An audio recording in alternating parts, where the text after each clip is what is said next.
Okay, well, let's make a start then. Okay. Well, welcome everybody. My name is Phil Cohen. I'm the research director of Livingmaps Network, and I've been charged with the actually very interesting task of putting together this series of online events, which will be running through until next June.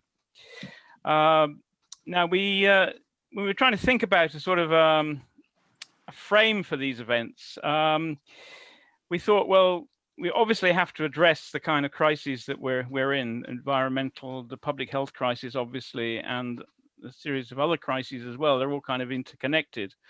So our idea for the series was that we would put on a series of events that explored kind of local front lines and explored some of the connections between these different kind of crises, drawing on some of the stuff that's been happening in lockdown, in the kind of backyards that have been created, sometimes artificially, sometimes imposed by the pandemic.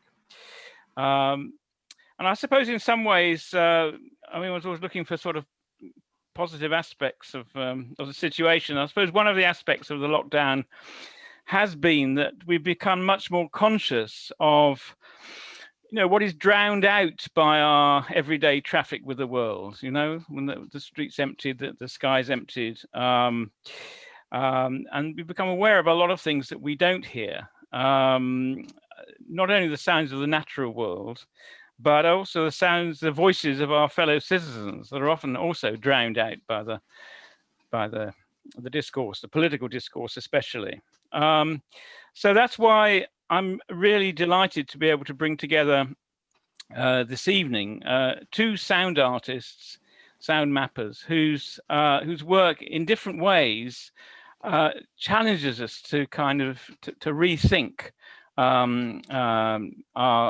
relationship to our environment, and challenge our kind of conventional perceptions and the way that we actually don't hear a lot of things that are going on. Now, how we're going to do this is, so we've got, we're going to start with Stuart Bowditch, who's going to be talking to us about a recent project of his, following in the footsteps of J.A. Baker, this rather wonderful sort of pioneer nature writer. And then we're going to hear from Paul Tourle about a project he did with some homeless people. So each of them are going to speak for about 25, 30 minutes. And then obviously we'll have questions and discussions. Now, if you've got, as they're giving their presentations, if you've got a question or something you'd like us to discuss, do use the chat button. And then so that, when we come to the discussion part, you kind of logged something, and I'll obviously bring you in to follow that point through. So I think that's how we'll do that. So then hopefully we'll have time for about half an hour, 3/4 of an hour discussion before we finish. Right, so first of all, I'd like to introduce our first presenter.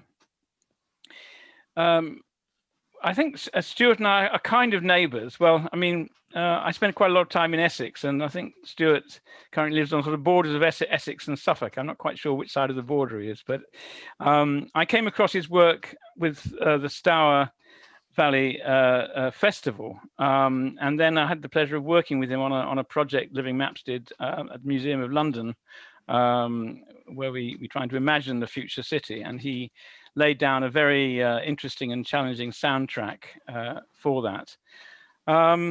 So I'm delighted to welcome Stuart, and so he's going to then kick us off and talk about this new project, or this current recent project he's been doing, called Resounding. So over to you, Stuart. Hi, thanks very much for the lovely introduction. I'm just going to share my presentation with you. So hopefully that will come up shortly. Can you see that? Yep. Yep. Okay, great. Yeah, hello, my name's Stuart, and I'm just going to talk a little bit about Resounding. As Phil said, it was a project that took part between October and April last year to this, around the River Blackwater in Essex. My main interest is in field recording, and this project, that was the main sort of focus of this project, but also to sort of with the long-term goal of making an archive of recordings, and also some sort of work that derived from those recordings. And I was able to do the project as I received an Arts Council Develop Your Creative Practice grant to do so. I'm reasonably familiar with the River Blackwater, but it was really nice to sort of spend a bit of time there and get a bit more familiar with it. So I'll just share a few photos with you as we go through the presentation so you can get a flavour. The book itself, The Peregrine, was published in 1967 by J.A. Baker. It was his first book. He did actually write another book afterwards, but it's the book for which he's mainly known, and it's been republished many times. I've got the 50th anniversary edition here, which I've read. But as it's the 28th of October, I just thought I'd share this quote with you, which is the opening couple of sentences from the from today's entry, as it is a kind of diary. Nothing was clear in the tractor echoing dreariness of this misty day. The thin and faltering northwest wind was cold. And it pretty much continues in that vein, actually, for most of the book. He's very tuned in to where he is and what's happening, but also as the book goes on, he's becoming more tuned in to the bird and its behaviours and where it might be and what it's catching, and seeking out these clues to understand the bird more. My inspiration to actually do the project was I've been doing a lot of projects recently that are connected to the landscape, and the most prominent one was The River Runs Through Us with Ruth Philo, where we spent over a year making a film about the River Stour, which is the border of Essex and Suffolk. I am actually from Essex myself, but now I do live on the border, in a part of Essex that was Essex, but is now Suffolk. But the film, or to make the film, we just spent a lot of time walking in the landscape, meeting people by chance quite often, and just sort of building up a knowledge of who is there and what are they doing, and what is their connection to the land and also the water, which seems to draw people in somehow. Another previous project I did in Rochester Riverside with Christopher Saker. He's a deaf artist, and his work is mainly visual, as you might imagine. So we worked together to create a project where we walked and did walks with the public around the Rochester Riverside area, which is now being developed. So it was part of the regeneration effort to bring people into that space before it transformed into something else. I spent a year working with the Essex Record Office. They've got a fantastic sound and video archive. And one of their projects, You Are Here, which lasted for 4 years, I believe. The main goal of that was to digitize a lot of the archive, but in doing so, we unearthed a lot of old recordings, and we also wanted to make some new recordings. So I spent the best part of a year recording the sounds of Essex, which you can go to essexsounds.org.uk to hear a lot of those sounds. I was also inspired by Bernie Krause's book, The Great Animal Orchestra, in which he's made thousands and thousands of recordings of different habitats and species around the world, and many of them have disappeared, the animals and stuff, but also the habitats. And so it's a very insightful book about how to engage with the world, but how it's also changing. And also in 2016, I saw one of Baker's maps in the Focal Point Gallery exhibition there. And that really kind of led me to focus on him as a person, but also the River Blackwater. At the Essex University Archive, they've got a lot of Baker's belongings, including maps, letters, draft texts, poetry, photographs, and even his binoculars, which obviously you can have a look through. That was quite a privilege to be able to do so, even if I was just looking out the university window. But looking through the archive really helped me to sort of understand him as a person a bit more, and also to sort of shape the project idea that I had.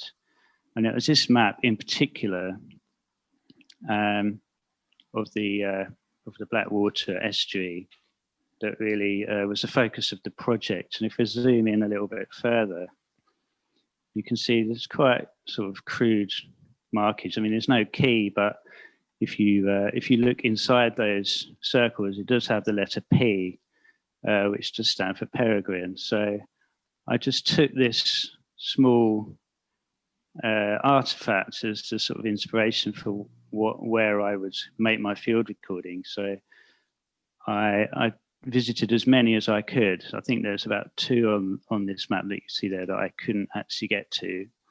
And I've made recordings of all of those places, which you can hear on my SoundCloud account. And maps for me are kind of, they're about exploring the landscape, but also, about understanding it geographically. But I think it's about me personally understanding where I am in the world and my sort of position geographically, but also kind of socially in relation to other people and other places. And as you sort of walk through the landscape, you kind of make your own map each time you walk. And even if you walk the same route every day, each day there are different instances and different things happen. So you make another layer to your map, and it grows every time. And I think it's interesting that each place is different for each person also. So if you were going to collect your pension on a Wednesday, South and High Street would be very different to someone who was going out for their birthday party on a Friday evening. It's the same place, but it's a very different place. So I'm kind of interested in exploring all of those differences, both within my own life and with other people as well.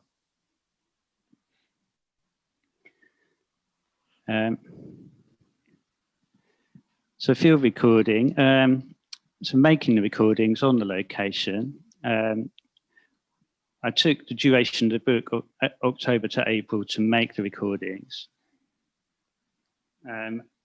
Mainly as that's kind of the best time to see a peregrine, but also historically, most of my work has been in the summer. So it was a nice excuse more than anything to sort of be in the landscape during winter and the sort of colder months.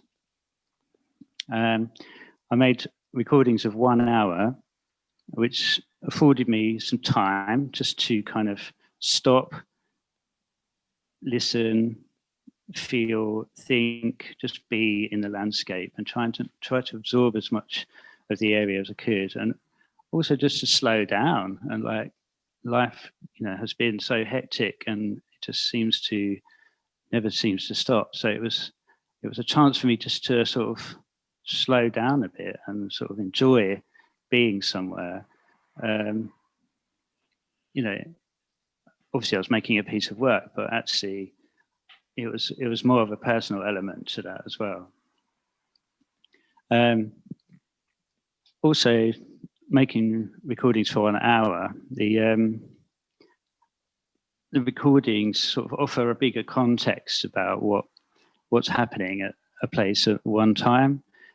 You could go and record a bird for 3 minutes, which might sound really nice. You might be able to identify it, but if you could hear the context in which that bird is there, so other birds, what happens over time, weather coming and going, something happening like a bird scarer going off, and then suddenly all the birds disappear.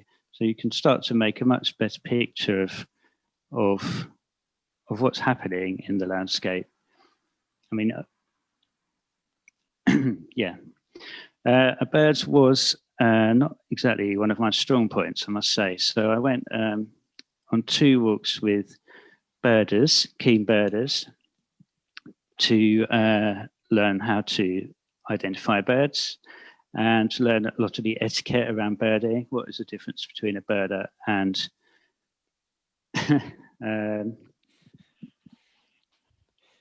a twitcher, for instance? Sorry, I had to think of the word. So there's a lot to learn, and for me, that's one way that I do learn. I'm not an academic person, so for me, I learn by being somewhere, getting involved, talking to people, watching, listening, learning. I learn that way. It's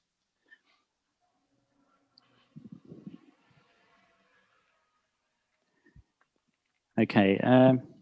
My connection to Baker,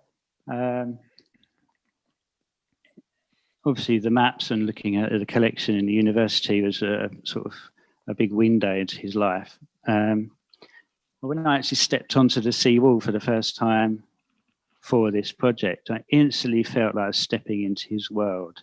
I mean, that landscape hasn't changed a huge amount in that time. Obviously, there are changes and they're accelerating, and we're becoming much more aware of those, whether that's ecologically, politically, socially. But if you step onto the seawall, which is built hundreds of years ago, I think things are changing a bit slower there, and it was kind of I felt more of a connection to him by being there and just walking along that seawall for hours at a time. I have got the book Hetty Saunders wrote about Baker and his life, My House of Sky, and in that book it explains a little bit about his illnesses, which he suffered quite badly from. And I think by spending time removing himself from jobs that he didn't like or which were bad for him, and doing something that he really loved, actually helped with his health and his mental health. And that was something that resonated with me, especially at the moment. So I felt a kind of connection to him there.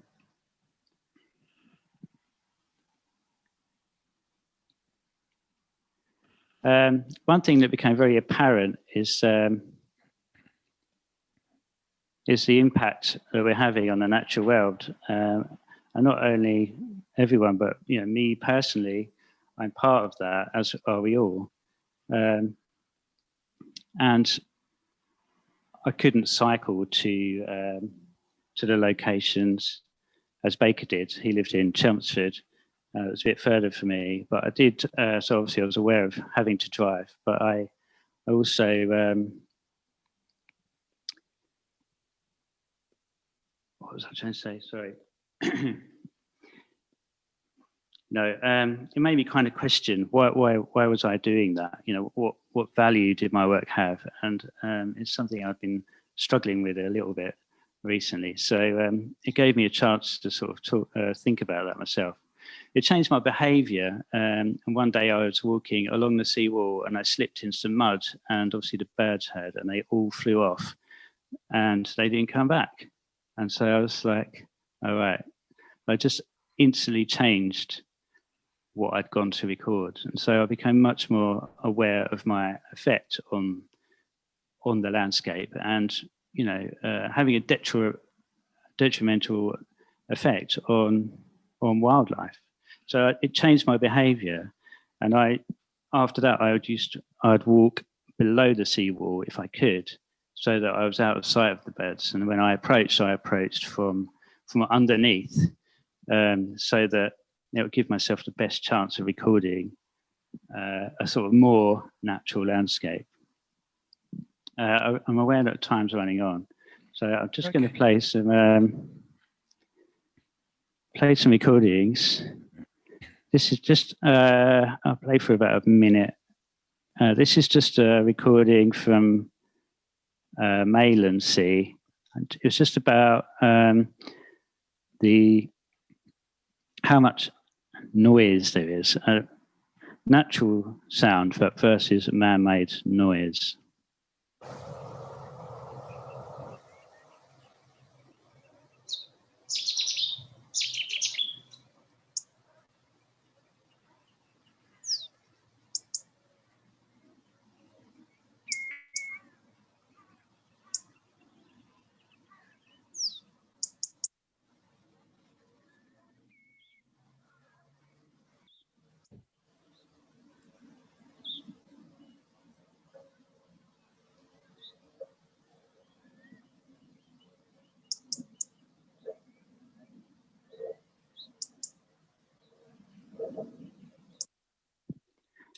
I became kind of acutely aware of that competition for the space within the soundscape. Obviously, the lockdown changed things quite a lot, and I didn't go out in the lockdown, but I was just obviously able to listen from my back garden, and the difference is staggering, and I'm sure most people could tell the difference. So, like, we are having a big effect, and there's some big issues that need to be talked about around noise pollution, particularly.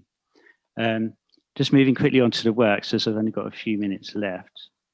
So these recordings, I wanted to make some work from the recordings. So I use two methods. I use Ableton Live, which is a digital audio workstation, and I chose some selections of recordings, and then I used a function called extract melody to MIDI and extract harmony to MIDI. And what that does is it interprets the sound and tries to make MIDI data from that. And you can use that MIDI data to then play an instrument or a plugin. So this is what I've done here. I'll just play a short excerpt. You can hear a bird scarer, and then that puts all the birds up and they make a noise. Well, that noise, vocalization, is then turned into a musical notes, and I've applied that to an instrument.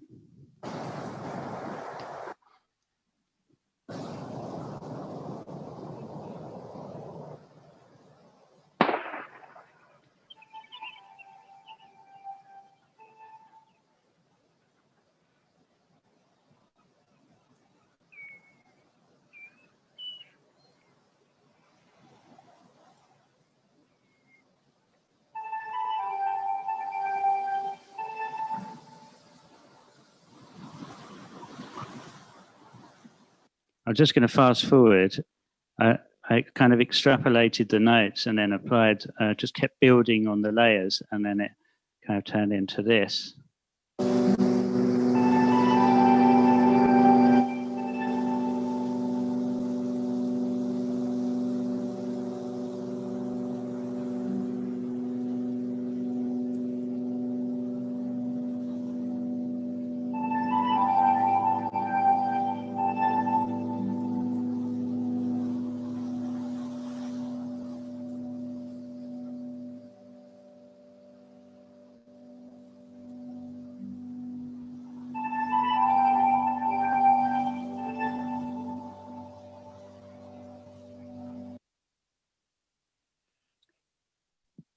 There's another excerpt which I don't think I've got time to play you, but pardon? Go on, do it. Okay. I did some micro edits. Basically, I used the same method as before with the MIDI, but then I also took sounds and then edited them and started looping them around to make. So I turned the bird scarer into beats, and then other sounds I layered and turn them into very small, they're very, it's not a banging techno tune by any means, but it's very subtle, but play with those sounds and turning the distant car sound into a synth sound.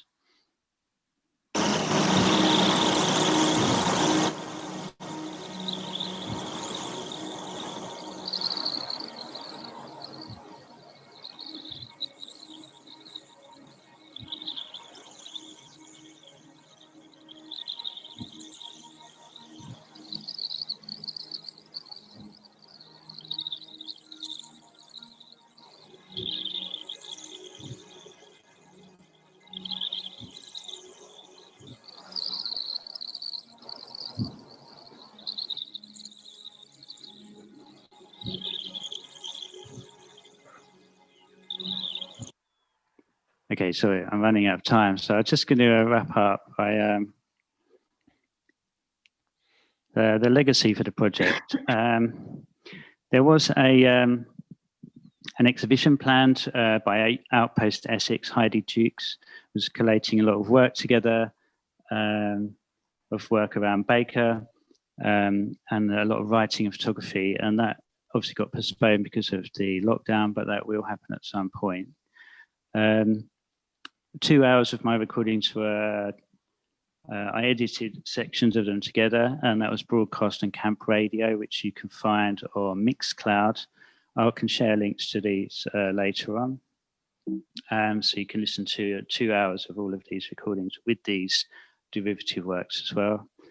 I'm also going to release some of the field recordings on Courier, which is a label that I run with a guy called Nick Dawson. And the derivative works as well will also be released, hopefully on a different label. And all of the recordings are going to be deposited to the Essex Record Office Sound and Video Archive, as I've done with a lot of my previous work. And I think I'll end there. Well, thanks a lot. Thanks a lot, Stuart. That's really great. I mean, I'm glad that people can. I'm sure they've got lots of questions they want to ask you, but also can follow up and hear more of the work that you derive from the field recordings and so on. So if people have got questions, just you can go to the chat bit and you can type them in for now, but we'll deal with all the questions at the very end. Okay. Right. So now we're going to ask Paul Tourle to talk a bit about his work. As I said at the beginning, I met Paul in this probably somewhat rather stressful situation for him anyway, examining his PhD. But I was really struck by his work. It was the first time I'd come across his work, and I was really struck by it, including a recording he included with the PhD. So I'm delighted that he can be here this evening to talk to us about his project, about the work he's been doing with the Museum of Homelessness. So over to you, Paul. Thanks, Phil. That's really kind. Thanks everyone for coming along. I'll share my screen and hope that it works like it did earlier.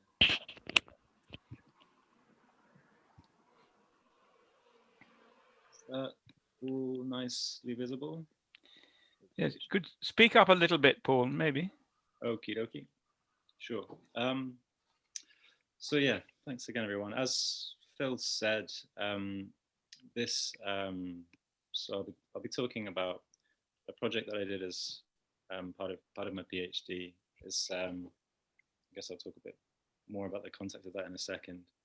It was a project called This Noise Matters with the Museum of Homelessness, a kind of 24-minute long sound piece, mainly comprising people talking about sound for reasons that I suppose I'll begin by explaining a bit, and then an important idea for me throughout the research was an idea of noise as a kind of condition of the media landscape we live in, the communities that we live in. Talking about COVID at the start, I think is an interesting frame for this retrospectively, at least, it was 2018 when I did the project. But I think kind of a big concern through the research was about how the museum sector, the heritage sector, tends to work with communities, how it talks about communities and inclusion. And I guess COVID's been a time when we've seen the kind of the real stakes of community laid bare, being encouraged to buy stuff and stay home. All of which is a fairly weird preamble. So I'll talk about the kind of context of the research. I was studying, kind of my main field is critical heritage studies, which does what it says on the tin, looks at heritage as a kind of industrial phenomenon and as I guess a field which brings to bear various uses and abuses of the past on the world. I looked at sound through that and also homelessness eventually. So I'll talk about all those things. So to begin with a bit more about heritage, one of the strange things about heritage, at least from the perspective of the field I'm in, critical heritage studies, is that definitions of heritage are always changing.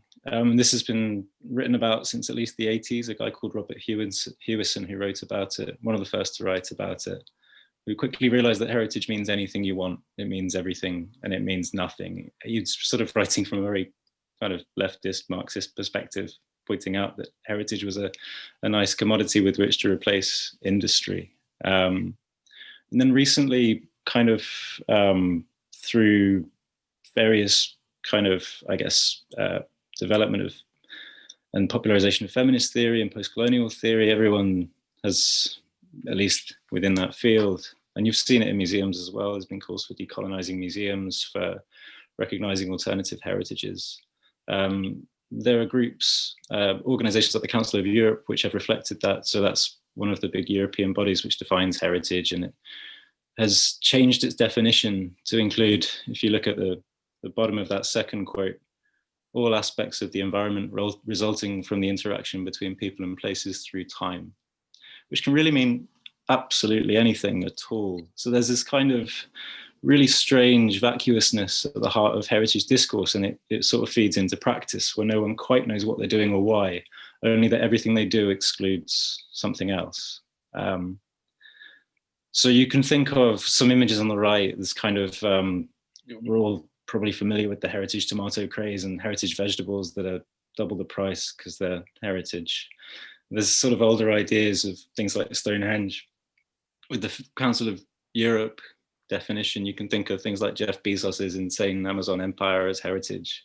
And sound has been a big part of changes in how people think about heritage. It's kind of been, there's been a move to think about heritage within the industry as something more than just tangible stuff that we need to preserve and look at intangibles and landscapes and bits and pieces like that. Rachel Kiddie's book, Homeless Heritage, at the top right, she did her PhD a couple of years before me and was doing work that was trying to recognize the kinds of ways that people experiencing homelessness make home for themselves, the way they find home in familiar roots, in often relatively meager possessions, trying to sort of understand those things as a heritage and how they might be a basis for storytelling. All of that comes down to the bottom quote, Arjuna Pajaro writing about the role of archives in society and how it's maybe conventional to think of them as places for remembrance and recollection, but really what their work does, or a key part of their work, is to anticipate the future, to propose particular futures by highlighting certain things, suggesting that we build on those and downplaying others. And so whether we think of Amazon as heritage or sound recordings as heritage or tomatoes as heritage, we're kind of designing into the future. So those were the sorts of ideas I was interested in. What it means to be included in heritage above all. Coming to sound, I got interested in sound maps. This is an example of a sound map produced as a very zoomed in version of a sound map produced by a guy called Udo Null in Germany, Radio Apparat. It's this kind of enormous Google Maps interface with, as the numbers on the left say, 155 days worth of sound, this kind of cavernous archive, really inexhaustible depending on your patience. And it's field recording, pure and simple, covering large swathes of the globe. So you can kind of tune into it and hear things like this.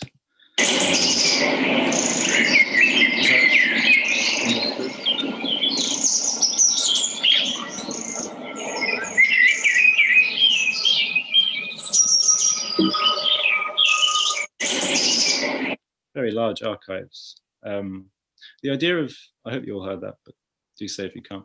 So the idea of sound maps, I think, is quite powerful in some ways. They can be quite disruptive. They take a visual medium, and one of the nicest things I've read written about them is Angus Carlyle here, really talking about how sound maps make different forces in the world visible, in particular the domestic, and how it sort of lurks behind satellite images of houses, shifts in heat, in wetness and wind, the racket of the cicada and the buffalo's breath. And then I particularly like the dangerous and the precarious in whatever the language it speaks. So the idea that listening gives a different take on the world, I suppose, quite straightforwardly, and can be disruptive.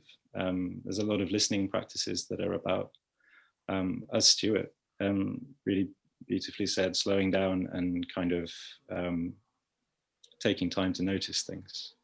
So that's sort of sound mapping. It's a phenomenon that's grown up, particularly since the 80s, more the late 90s, when the kind of quality of the internet made it possible to share that kind of thing online at such scale.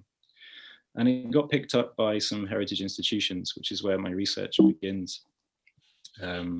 So the National Trust and the British Library, the map on the left is the UK sound map, which is a project the British Library did in 2010-11. The one on the bottom right is the Sounds of Our Shores project, which the British Library again did in partnership with the National Trust. And it was crowdsourcing sounds from around the nation with a view to permanently preserving them. In the top right, there's a quote from the curators of that first project, the UK Sound Map. They talked about it as sound mapping to democratize the curator's role. I suppose I saw something quite different in it, which was several hundred recordings on a map with a total listening time of perhaps several days, I think about 4 days, 5 days to wade through all of the UK sound map. And if you look at the way that people consume media, it's a kind of incredibly noisy format. What it tends to suggest is that it doesn't really matter if anyone listens to this stuff, as long as there's a point on the map covering all the parts of the UK. It's a kind of very one-dimensional idea of diversity, a very visual idea of diversity, really. So I was interested in what you could do with sound, interested in what listening could mean, but also kind of slightly repulsed by this idea of inclusivity. And I began to think about ways of counter mapping it, of projects that were about listening that made the most of listening and didn't kind of flatten everything in this visual way. So that led me on to homelessness. I'd been, I guess, volunteering around homelessness, as lots of people do, for a few years prior to beginning the work, mainly with Centrepoint. And I guess the more I thought about sound, the more I thought about, in particular, the way that there are things that you can't capture when field recording. So the one that struck me most was the process of walking past people on the street and finding this kind of absurd litany, kind of choreography of evasion, or frequently not listening or failing to respond to people asking for change, or even just looking for any kind of human acknowledgement. Maurice Blanchot writes really beautifully about the everyday and how we're anonymous in the everyday. When we meet someone in the street, it always takes a second to kind of snap out of that being no one mode, sort of hunched over and anonymous. And how I kind of felt this in my own interactions with people on the street.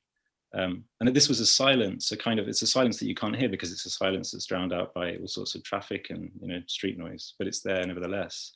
And it's part of, it's definitely a sort of auditory phenomenon. It's about listening or failing to listen. So I wanted to explore homelessness, and it came at the same time as some people within homelessness studies were beginning to sort of call for the same things. I guess there's a history of people studying homelessness from a very kind of social policy perspective. Everyone's a number, everything's a statistic. And there's been a move to kind of create more anthropological accounts. Catherine Robertson describes it as homelessness felt, which is a simple and kind of straightforward way of getting to the point. So those were the sorts of things that led to, relational. I've just added on some notes because I've sort of panicked, I'd forget everything. So that was sort of what led me into first spending about 1.5 years, 2 years volunteering at a shelter where I'd already been there, but sort of trying to do projects with guests at the shelter about listening, many of which were very chaotic and certainly didn't lead to any kind of hard material outputs. But then I came subsequently to work with the Museum of Homelessness. So that's a kind of pop-up museum. It was founded by a couple called Jess and Matt Tourle back in 2015, I think with Arts Council funding initially, possibly Paul Hamlin Foundation as well. And it pops up in various places. So they do, they operate basically as a community where there's a lot of collective decision-making that goes into producing exhibits or installations or having other kind of happenings, for want of a better word. So the picture on the left was an exhibit at St Martin in the Fields called This Stuff Matters, which is kind of going through the archives of the Simon community, kind of Gruss, kind of live and work type community. In the middle, that was an exhibition up at called State of the Nation up at Tate Liverpool, called Frequently Asked Questions, where they just published data on what happened if you asked councils for basic advice on what to do if you're homeless. Recently, during particularly since coronavirus kind of took hold, they've been holding this thing called Street Museum every Thursday at Highbury Corner, which involves displays, but also just a chance for people to meet and talk to each other. And they've also taken on a thing that was started by the Bureau for Investigative Journalism, which is a project called Dying Homeless. It's effectively a memorial for people who have died homeless since 2017, which is now about 1,400 people. I must press on. I came to work with them basically through a very long-winded process, and necessarily so. They're very cautious about doing things for the sake of it. There's a lot of meeting with everyone to check that they're all interested in the idea of what I wanted to do, which was talk about sound. So I began to talk about sound. This whole thing, I'm going to play some excerpts now from the recording that we made on the day back in May 2018. This is all available on the Museum of Homelessness website. I'll play this. Hopefully I won't run out of time, but I'll play this and then kind of talk a bit more about it. And then I've got a few other recordings. But this comes from the piece, the kind of initial part of it.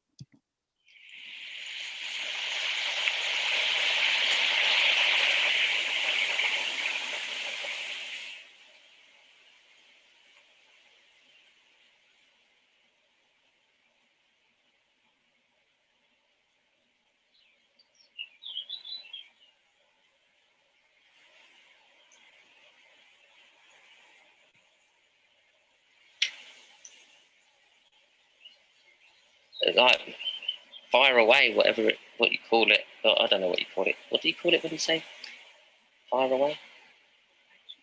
Action. Yeah, that sounds a bit boring, mind you, doesn't it? I'm lying down.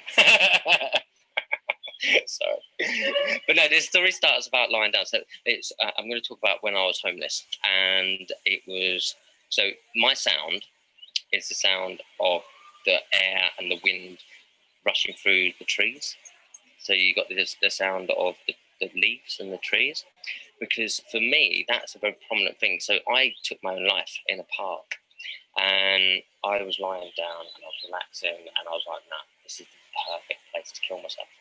And because you had the air and the trees, and that just, I don't know, there's something so beautiful about the sound of nature, but when you're actually in a city as well, and you don't expect that. So it was in Hybrid Fields, and I remember being like, oh yeah, this is really, really nice.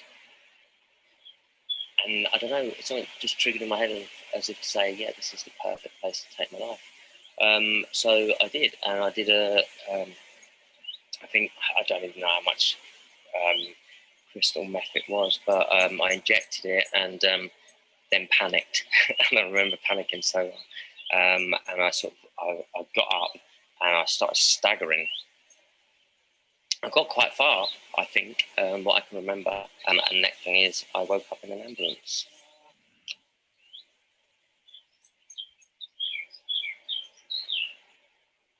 I've got an affinity to sirens. Good and bad, obviously. I think, yeah. I've done 17 overdoses. So for me, being in the back of an ambulance became quite the norm. I shouldn't laugh about it, really, should I? But I haven't been in back of one now for several years, so it's all right. Yeah, that's me. That's my story.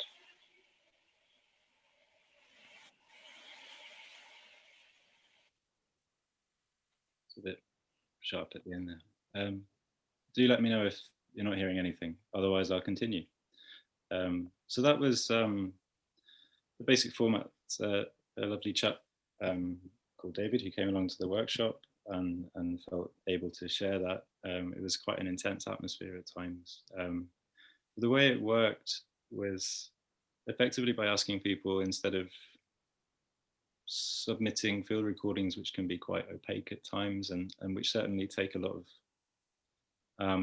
it can easily get lost in that map format, as I said. It was to try and, from that database format, wrest some narrative, and in particular from everyday life, try and wrest some narrative. I was really inspired by Georges Perec in particular, who I'll happily ramble on at length about, but he has a lovely essay called Approaches to What, where he talks about really the need to question our own everyday lives.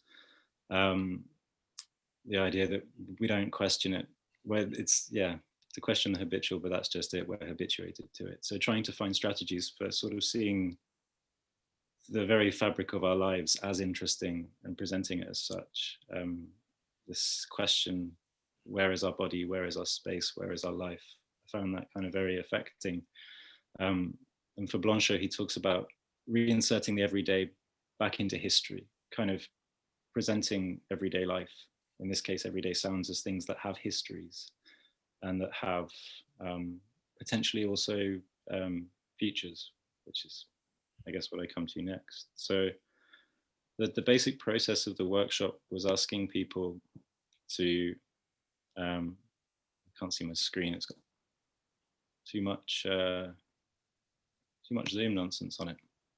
Yeah, the basic process was asking people to initially think of a sound that to them spoke to their experience of homelessness, and then to analyze it using another of Perec's tricks. So he says, basically take everything out of your pocket and ask yourself about its provenance, where it comes from, its use, and what will become of it. And that what will become of it was quite important to me. I sort of saw a lot of the work that heritage organizations do to preserve sound as assuming that preservation is enough to begin with. And I was interested in how you might start with a sound, then aim at redesigning it. So kind of split that into a series of questions that we used in the workshop. So taking the past of a sound, why does it exist? Where does it come from? The present, how does it make you feel? What does it do? In the future, do you want it to exist? And I kind of, I tried to make that tangible to begin with by explaining it in terms of a smoker's cough. So I had one because I was smoking a lot. And you could take that all the way back to Walter Raleigh if you wanted to. or you could take it back to my personal weaknesses or peer pressure, anything you can blame. The present, I talked about the kind of the feeling of anxiety it gave me, the need to hide from my mother. And then the future, there was a question of what would I do if I wanted to get rid of a smoker's cough? Obviously, stop smoking, start running, but maybe also seek support from friends. I don't know, fund the NHS better, all these sorts of things. So the idea was that you'd have to think quite hard about how to actually redesign a sound. In the end, that process didn't particularly work well in a 4-hour workshop, but that was the idea. So I'll move on to another recording. Just I'm kind of keen to share some of them, I suppose. And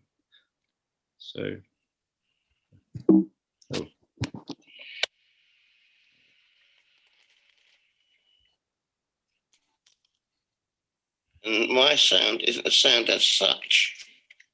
It's a question and an answer, and it relates to the time I spent in a hostel many, many years ago, which wasn't the happiest period of my life. And the question and answer is, what are we on? And the answer is cannabis and strong lager, beg your pardon. The context behind this is that the group of men who I shared the hostel with were often playing cards into the wee small hours, and they were fortified by cans of tent super, which wasn't a very nice atmosphere. And when the question was posed, what are we on, whilst they were playing cards, the correct response would have been hearts, spades, clubs, etc., or whatever they was leading the particular game of cards that they were playing. But they replied, as I stated earlier, cannabis and strong lager, and this was the height of their humour, which I didn't find very funny at all. So now, although it's a phrase that I very seldom hear, it does bring me back to that time, and it floods me with emotion. Not very happy time, because I was at a particularly low ebb. And that is my sound, i.e. the question and answer.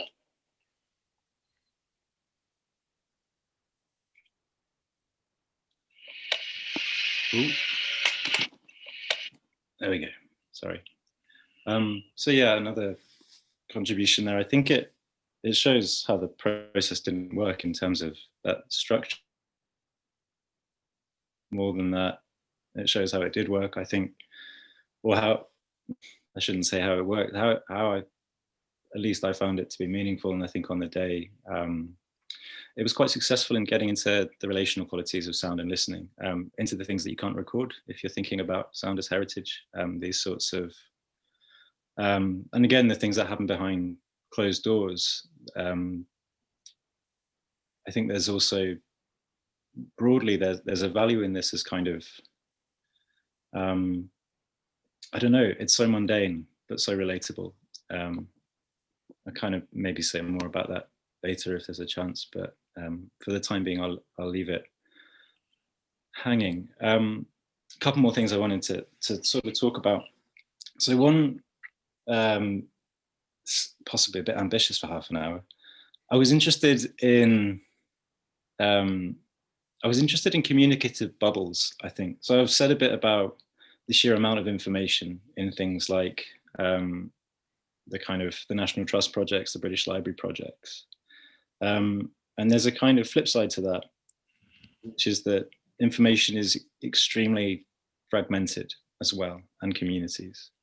So Jodie Dean's written a wonderful book called Communicative Capitalism, a paper, in fact, in that case, but she's got books on the same subject, about the paradox in an age celebrated for its communications, there's no response. So we fire stuff off, or draw stuff off the internet, fire stuff back in.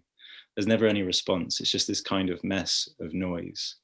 And we're kind of funneled off into specific bubbles where we all belong. The same thing happens in heritage very often, where people experiencing homelessness are brought in to talk about their experiences, but never with anyone else that isn't in the same position, and seldom for audiences that aren't homeless. It's a kind of, please come in and feel better in our museum, and then go home again, or don't. That kind of process where individual groups are isolated, targeted, but kept apart. So another great author, Tiziana Terranova, talks about how we have all these micro stratifications and segmentations, classes, genders, sexualities, ethnicities, and races. What I wanted to do then with the workshop was to not make it just a sort of circular talking shop, to recognize that just because people are homeless doesn't mean they've necessarily got anything in common with each other to begin with. And also to recognize that their being homeless is also part of a broader social story, which I'm part of, which we're all part of. So it was a public event, in a nutshell. The idea was that people who were presumably part of the problem, if not experiencing the problem themselves, could also come in. People could come and, I don't know, give their perspective as people not directly affected, but still part of the same system. Something to that effect. So I've got 2 more recordings. I'll play this one and then maybe straight on to the next one, and then I'll finish up, Phil. I'm conscious. Yeah.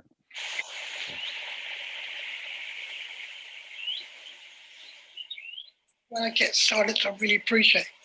It's really quiet, really still, and we don't hear nothing. And those, in the last more years, I can't mention, very rarely do I get silence, and I'm talking 24 hours of the day. And those are golden opportunities that I don't get very often, and I love them. It's absolute silence, no wind, no nothing. You can't hear no voices, no traffic, no music, nobody arguing, unfortunately, any of that. And it doesn't happen very often. And in fact, I can't remember the last time that happened to me. Just total silence, but it has happened to me, and I've really enjoyed it.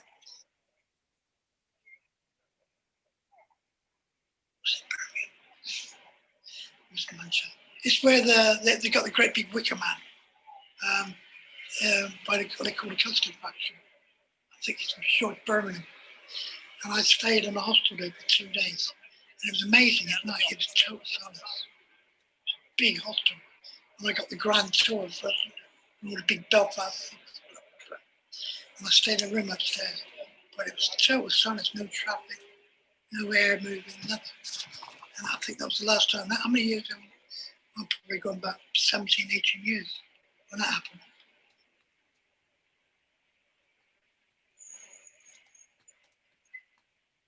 So being a bit of an outsider, my sound is also not really connected to what you guys have talked about. I don't really have a story to tell in this kind of context. I've never experienced homelessness. I haven't engaged a lot of people who have been homeless, just life paths and who you come across.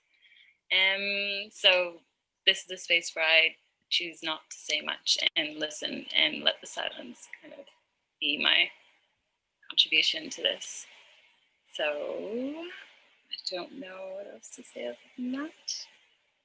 I don't know if the silence will continue or if eventually I'll be well informed enough to participate in the conversation. That's to be determined. So will the space or the silence continue? I'm not sure. Okay, I can come back to that. That's not that important. I think maybe if I just, how long have I got, Phil? 5, great, okay. So I suppose what I wanted to kind of share about the project in that case was, the edit's slightly different, but those 2 conversations were happening. That was a conversation between people, in fact, that you heard 2 sides of. So the way that it worked was, instead of it being a kind of individual, you all give your recording and then leave, it was 12 of us that split into groups of 3. and then made recordings either by recording each other one-on-one or by sitting in a circle and chatting about stuff, basically. So you get these interesting edits that come from bouncing around similar ideas. In that case, it's not quite what happened, but silence was this sort of recurring theme. And there were lots of interesting combinations of people talking. I've always found that second recording that you heard there a slightly strange one in terms of the claim that the lady in question makes to having seldom come across homeless people despite living in London. I think it helps to draw out maybe what some of the problem is, but that's maybe also an uncharitable view, and clearly it speaks to my own experience that I described earlier with walking past people. I'll finish up with one last part of the recording, yeah.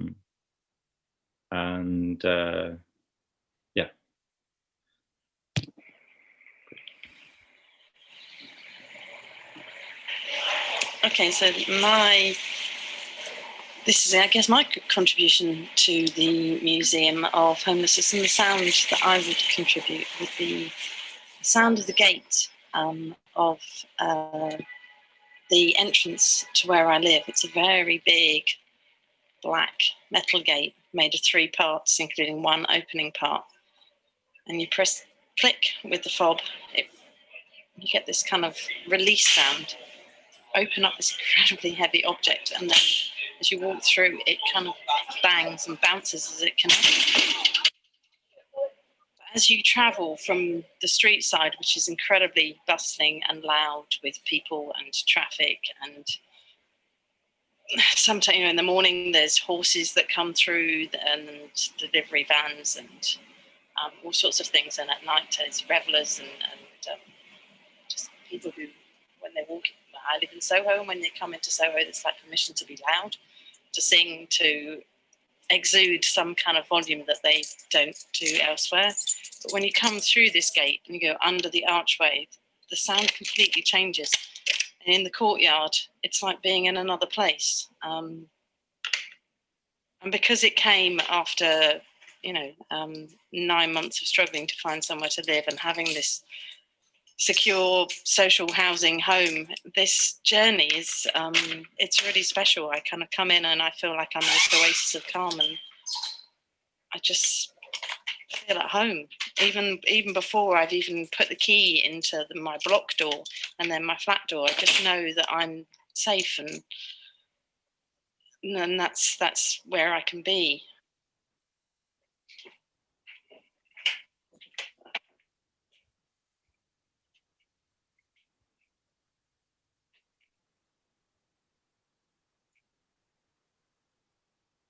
Okay, I had some thoughts about noise. I'll come back to them if necessary. So I'll just finish with the link to the Museum of Homelessness site there. I hope that made some sense. I'm not sure it did, but thanks, Phil. All right, thanks very much, Paul. Right, okay. Well, while people are gathering their breath and their questions, I'll just put in a question, perhaps to both of you, just to kick off the discussion. We've got about half an hour. Okay, so do come through. Both very, very rich presentations with a lot in them. So yeah, just a question to both of you, really. Thinking back on the experience of these two projects you did, what lessons do you think you can draw for how we should think about issues like silence and noise and the city and the environment? I mean, have you come to any not conclusions, but I mean, or maybe just the next bit of work you want to do in relation? I mean, just as an example, I mean, during the first phase of lockdown, the government decided they should take homeless people off the street. So I don't know if they took everyone off the street, but they took quite a lot of people off the street temporarily. And it sort of highlighted that kind of issue in a way that perhaps hadn't been highlighted before. And as Stuart also said in terms of his work, issues around kind of pollution also became more visible. But how can we carry that forward in terms of, well, you call it building back better, but I mean, is there anything in terms of perhaps your next piece of work that you might think you'd take that forward into whatever situation we're likely to find ourselves in?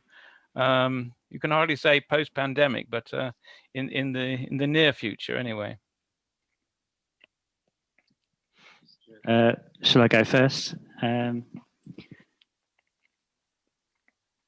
Yeah, I always just kind of try to accept when I go somewhere, I try to just experience it for how it is and not colour it at all. And if that just means that I get a recording or have an experience even that is just really noisy and not, I try not to have any expectation. But if you think you're going to go and sit next to the river where there's not many people about, you might anticipate that it's going to be quiet or you'll hear more natural sounds, but there might just be over there some kind of earthworks, and then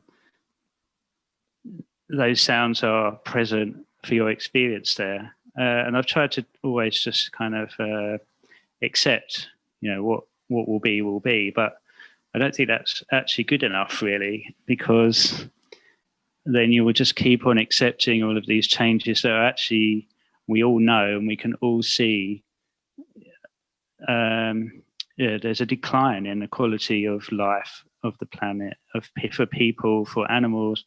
Natural world is really struggling, and we're all kind of complicit in that in a way. So I'm questioning my own kind of not agenda, but why that's not good enough to just go and accept what is there, and I need to do something about that. And I haven't found out what that is or where that takes my work, but I think it's something I'm becoming much more aware in myself that I'm not quite doing enough to make a difference. Paul? It's a really interesting pile of problems. I don't know much about sound. I don't know much about other projects, but I think in terms of COVID and homelessness, what I've experienced and what I understand has been the broader experience of people on the streets, for example, has been, so there was an initial kind of process of people being taken in into hotels. It also involved shelters being emptied out because they weren't COVID secure, which was a massive, massive problem in terms of the sort of very slight networks that people did have, as I understand it. I think that's been pretty horrific. Those are still kind of getting back to normal. So a shelter I'm involved with is now open again, but with 12 guests where it was 40. So there's been a lot of short-term off the street action followed by a lot more chaos and people being straight back on the street. I think the streets being emptier has made the whole situation appear, it's starker. And I think the stakes of community are starker. I've realized how little, particularly falling off the end of a PhD into having to do work, not getting paid to, not getting paid to write my thesis anymore or do research, realizing how hard it is to actually be a meaningful member of a community, and the extent to which I fooled myself that I was a meaningful member of communities. I think that's extremely unpleasant to realize, and it's something I think, like Stuart's saying, to come to terms with, to think about. It's one of the things that I tried to address in the making of that, or in that workshop, was I can't think of many forums where people come together to talk about their own role in social problems, to do that kind of work of confronting a sort of structuralist explanation of how they're complicit in these problems. And I'm interested in doing more of that, I think. More kind of, I guess it's solidarity building, and it's helping people who may be well-intentioned and may have previously thought they were part of a community to understand how they're not, and what they can do, which is something that I need for myself. It's a very challenging time, very confronting time. Right, and there's a question here which I'm going to just read it out. It's one of the people who have typed in. It's mainly for Paul, but I think it also has some resonance for Stuart as well. Did you feel tensions around just capturing narratives in a one-day workshop situation and then taking the recordings away for analysis? This person who asked the question is struggling with the same problem, and I think a lot of people feel this. Perhaps you don't feel quite the same thing if you're recording birds. You don't have the same issue there, but if it's people, I guess you do. Anyway, I mean, Paul, you've got some thoughts about that? Yeah, so I think there's a few things that, so at the shelter previously, trying similar things, I definitely did. That was a process of giving out recorders, little Zoom handy recorders to guests, and then making field recordings and then chatting about them. And that felt extremely aimless, and like whatever happened, I'd exploit something out of it for my thesis, and it would never be useful for them. So that's why I felt. So the reason why it was different with the Museum of Homelessness was precisely because it was with the Museum of Homelessness. They're a group of people who have come together because they feel that a cultural institution is a good vehicle for them to achieve the change they want to see in the world. So they arrive with an understanding, firstly, for the people that were members of the Museum of Homelessness, they had a say in approving the project to do together as a group. Everyone else signed up on the day knowing that they would be asked to donate stories. And I think the key thing there is that I don't think it was ever a minority group. I mean, the Museum of Homelessness is a group, but there was sort of 12 or 13 minorities of one assembled on that day. It wasn't a kind of, it was people who were like radio broadcasters who came along because they were interested in the sound dimension and they were sharing. It was one random MA student who was studying museum stuff. It was people who had been homeless, were homeless. The lady at the end, I believe, had experienced homelessness and was now socially housed. So there was this kind of whole palette of experiences, and what brought us together was that we'd agreed in the first place that we wanted to make something about that. So I don't know if that gives a way to address your challenge, but I ruled out straight away kind of going up to people on the street and asking their views and walking off. That was never an option for very good reasons that I think you can anticipate and understand. Oh, sure. Right, so has anyone got a question? So there's something else coming. Well, some people are saying thanks. Okay, so it's open to anybody who has a question for either Paul or Stuart. Unmute yourselves. Hi, I have a question. I hope it's okay. Should I just go? Yeah, okay. Go ahead. So this is for Paul. In your project, did you study sound as violence, maybe somewhere? Yeah, in lots of ways, or listening. Violence is in lots of different ways. One of the things that came out of the shelter was people talking about listening and bureaucracy, feeling they had to perform good manners, good behaviors, polite tone of voice, nice and quiet in interviews where they would be either granted or not granted support as homeless.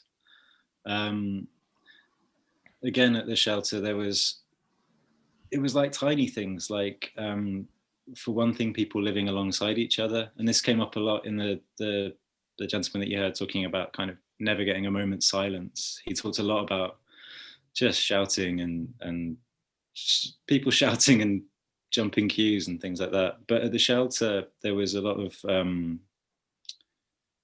just the very nature of it being a shelter with 40, 50 people having to share facilities or needing to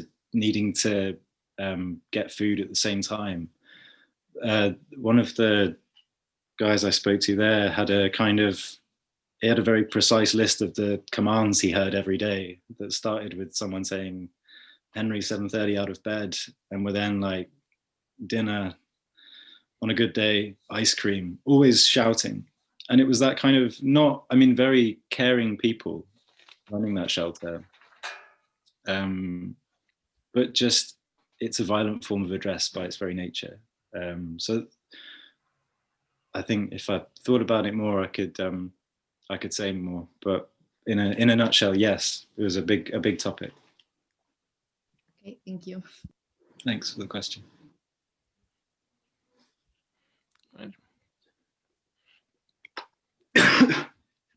Anybody else got some questions?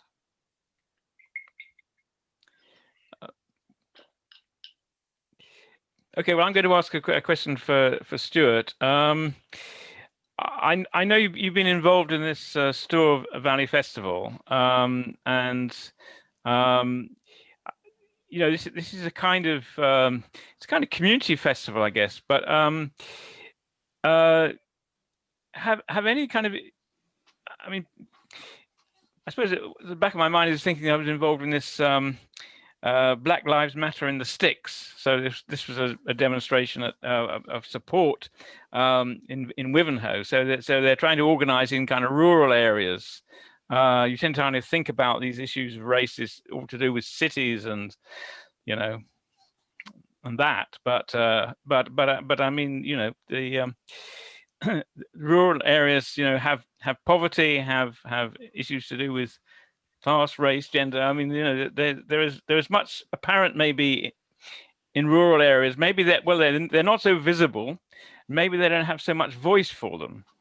But nevertheless, you know, that's an important area of work. And I just wondered if you thought at all about how some of these very kind of headline issues, if they've come into your work at all, or you know, either your own personal work or through something like the festival you've been involved in.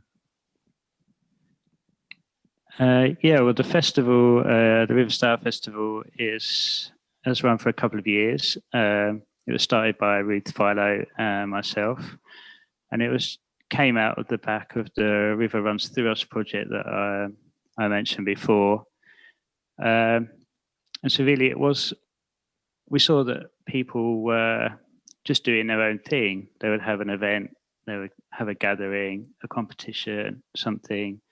So we just thought it would be a good idea to pull all those people together, sort of put an umbrella over it, and curate some extra events ourselves to go alongside that, to sort of celebrate the people and the communities that are in the area. But it has to be said that there's not a huge amount of diversity, and of course there are people from different ethnicities and social means, but there doesn't seem to be very much kind of drive that we've seen to be sort of proactive around those issues. We've seen some posters around Black Lives Matter, a few pride flags, but there is no pride events in any of the towns in this area that I know of. So I think that it is a problem, but I also think there's people that I know that are in communities that are, you know, more diverse, but they're seemingly not wanting to do anything. They're quite happy in one way just to sort of live their lives amongst everybody else and not raise a flag up. So obviously that's, you know, a very small perspective on the whole issue, but I think certainly there would be there is a need to do some things around this and to try maybe motivate a start somewhere, but I don't know how that would be and how it would be perceived, or how even much sort of how much kind of momentum it would gather. Yeah, I mean, you know, with the festival, we have tried to include as many people as possible, but it's only certain sort of groups that always come forward, and it is always harder to reach those groups that don't come forward. So more work probably needs to be done there, I'd say. I suppose what part behind this question is, I mean, with the sort of the development of this kind of new nature writing, I mean, people like I don't know his name actually. I don't know. Well, Kathleen Jamie, the guy that wrote about the lost tracks. So Robert Macfarlane. Right? Oh, right, yeah. Behind a lot of it seems to be this idea there's a sort of deep, I don't know if it's a deep England, but yeah, maybe a deep England that somehow sort of exists underneath the sort of imperial carapace. There was, yeah, there was slavery, and there was imperialism, there was empire, and there was this sort of idyllic notion of the landscape that became part of that story about us as an island and all of that stuff, right? So there's a kind of move to say, well, yeah, but yeah, okay, that was kind of laid on top of it. It was superimposed on it. And what we want to do is kind of discover this deep England that somehow, well, is post-imperial or was never imperial in the first place. And that kind of feeds into some of the thinking around the environment and the kind of the ecological movement and so on. So, I mean, it's a question to everybody, really. I mean, if you think that, you know, how that works through, or is there something else going on there, which is trying to rethink the whole political economy, so that we don't kind of go on destroying the environment that sustains us. Well, Ronald Blythe lives in the Stour Valley, and he's lived in the same house since the 70s, and he's worked in the area for a lot longer than that. And he's written, I think it's a monthly column every week, or at least every month, for all of that time. And he's written many, many books about Wormingford, the village where he lives. So you can read his books. Obviously, I haven't read all of them, but they paint such a vivid picture of life in that area. But obviously, it's very narrow, but it goes back a long way, and it's very, you know, it paints this huge, very intricate picture of people's lives. And there are other people, like you say, like Macfarlane and maybe Roger Deakin, and who have written around certain places and ideas. But I think all of those people that come to the fore, they only represent a very sort of small number of people, and there's a lot of other people that are unrepresented.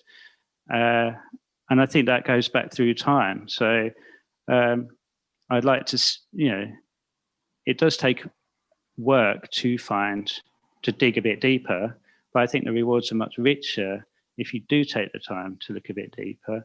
But I also think the platforms to give those people a voice need to be stronger and more supported as well.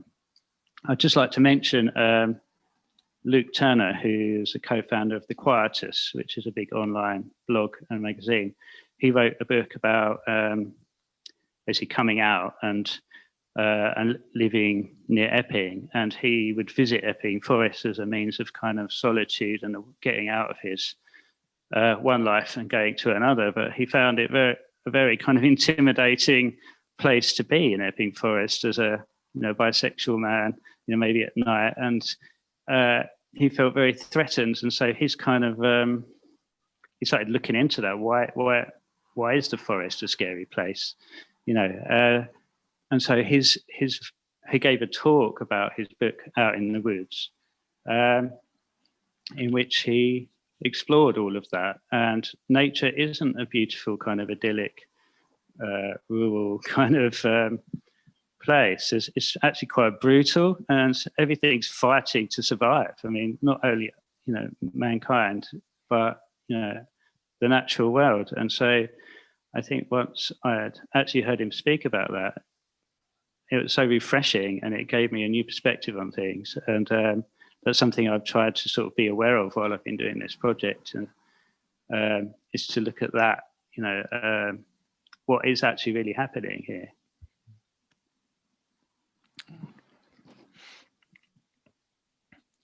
Right. Anybody got any other questions? Speak now, or forever hold your peace. Actually, hi. I'd like to just ask another question. Just from what's kind of come out in the discussion a bit, really. I think it's often what both of you kind of done in your work is sort of almost looking or trying to listen for what is unheard, commonly unheard, and it's sort of how it in my work I often look at what is unseen, but it's, you know, it's what tactics and tricks do you use? The thing is, we're so used to what our frame of reference is for what we know what we know, and we don't know what we don't know, in a sense. And what I'm trying to say is, you know, how do you get to those points of thinking, you know, I think that there's something else to hear over here, and maybe, you know, where how do you find the unheard, in a sense?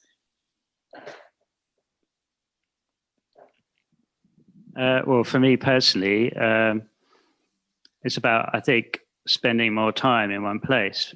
I used to think that by visiting more places, I would hear more things. But actually, if I'm only there 10 minutes, I'm only hearing a very small, tiny window into, you know, someone's life or somewhere. But actually, to spend more time in one place gives you a better opportunity to hear more things, and also to go with an open mind. I think if you go think, you know, with a sort of prescribed idea of what you think it might be like, you might be right, but you're probably going to be wrong. So just try to just be open to all possibilities. You might meet someone walking down the path, and they'll tell you something about something that happened over there, or they might. Actually, most of my recording work's been in the urban environment. This is a sort of only recently I've been working in a more natural environment, and actually I've asked people just to take me somewhere, and then they've taken me down an alley and then around the back of their house, or to be called the ducks in the pond or something. You know, it's just, I suppose, just being open, so giving yourself opportunity.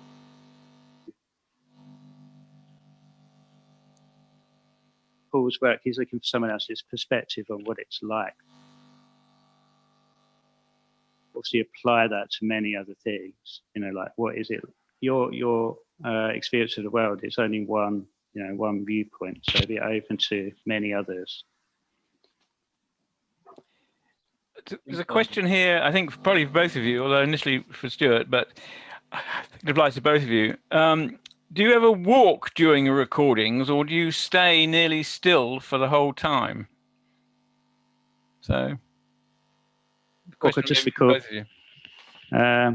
If I walk, I just record myself, and I could do that anywhere. So I usually sit or remove myself. If I can leave the microphone over there and then remove myself, then I will. But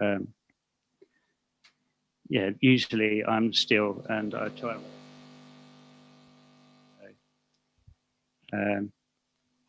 Yeah, that's.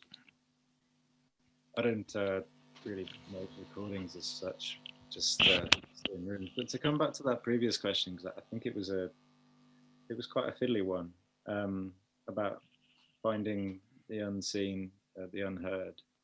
I kind of lucked out with sound because I wasn't really that into it before. I just got confused by the maps being literally maps of sound that would be kept forever, and thought, that's weird, so I'll study that. And then it turned out that sound itself was the thing that gave me an excuse to hang around in places and to talk to people in ways that broke the usual conversations. I think that was the thing. And to go on walks, so at the shelter we would go on, like, we went on a listening walk. That was part of the workshop as well. Basically just to do weird stuff that people, I mean, not that weird really. It's not like I invented it, you know, it's been around since at least the 60s, sound walking. But it was just, it's just the hook you need to get talking to people and to hang around. And sound threw a lot of people off their stride. I think it does slow the thought down. That's one of the things that Perec talks, is thinking, I think he says slowly, almost stupidly. And that's something that if you stand in a car park outside a homeless shelter and encourage everyone to listen to the sound that's furthest away from them, then you feel very stupid, and they do as well. And I don't know, it sort of brings a different perspective. It's sort of alienation, sort of Sartre and all that stuff. I think though there was another point on that. I often reflect that it was a very, although I was already sort of involved in these various charities, nevertheless it feels like a really, it's difficult to say, this will sound like fairly crude, but it felt like a lazy choice to study homelessness. It feels like the kind of privileged white middle class thing that you study if you're looking for something that's difficult and unjust. And I think what's really challenging is that it's the way that homelessness reproduces itself, or the way that society reproduces homelessness, is by imagining that homeless people are a category unto themselves, a kind of waste category, and they're self-contained and you can study them. I think the thing that I'm trying to work out how to do with future projects is not start from a predetermined category, to try and think about problems differently, to see the connections between people rather than to see a closed off group for study. So something along those lines, I think, in terms of how to find the unseen, to see the unseen, hear the unheard. Thanks for the question. Right. Well, I think we're coming up towards time. If there's anyone got a question they're dying to ask, then please do so. I just, before we close and thank both our presenters, just a couple of announcements really. So the next event in this series is taking place on November the 18th, which is also Wednesday. And the title is Counterpoints, an Atlas of Displacement and Resistance. And basically it's this group in San Francisco, which has basically been running this anti-eviction mapping project for the last few years, as the situation, in San Francisco, as in other American cities, but especially extremely in San Francisco, has deteriorated. I went to San Francisco and met these people about 2 years ago, and I just never seen so many homeless people just camping out on the street in one of the richest cities in the world, So anyway, they've made this amazing atlas, and they're going to be there. The project itself involved lots and lots of people in San Francisco, but we're going to be talking to the editorial group who put this atlas together, and they're going to be showing us some of the atlas. It hasn't actually been published yet, so we're getting a preview. So that's on the 18th. And then I just also want to announce that Livingmaps have this online journal, Livingmaps Review, and the next issue, number 10, seems amazing it's been going on so long. Anyway, number 10 is due out on November the 5th. So you can have some virtual fireworks to go along with your socially distanced bonfire night party. So that should go live on November the 5th.